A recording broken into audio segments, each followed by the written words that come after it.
ఆంధ్రప్రదేశ్ రాజకీయాల్లో సీఎం చంద్రబాబు నాయుడు సంక్షేమ పథకాలపై తీసుకుంటున్న నిర్ణయాలపై చర్చ సాగుతోంది.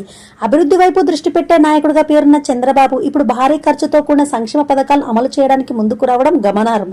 ఇప్పటికే తల్లికి వందనం పథకానికి 8,000 కోట్లు కేటాయించారని, అలాగే ఆగస్టు 15 నుంచి ఉచిత ఆర్టీసీ బస్సు ప్రయాణం అమల్లోకి రానున్నట్లు, ఈ పథకం కోసం నెలకు 350 కోట్లు ఖర్చు అంచనా అని సమాచారం. అదనంగా అన్నదాత, సుఖీభవ, పింఛన్లు, ఇతర పథకాలకు కూడా భారీ మొత్తమే ఖర్చవుతోందని తెలుస్తుంది. ఈ నేపథ్యంలో జగన్ విమర్శలు, సోషల్ మీడియా ఒత్తిళ్లకు స్పందనగా చంద్రబాబు సంక్షేమం వైపు మరీ ఎక్కువగా మొగ్గు చూపుతున్నారని, దీంతో అభివృద్ధి కార్యాలయాలపై ప్రభావం పడే ప్రమాదం ఉందని రాజకీయ పరిశీలకులు భావిస్తున్నారు. ఒకవైపు రాష్ట్రానికి పెట్టుబడులు తక్కువగా రావడం, మరోవైపు ఖర్చులు పెరగడం చంద్రబాబు ప్రభుత్వానికి ఆర్థికంగా సవాలును పెంచుతోందని వర్గాలు పేర్కొంటున్నాయి.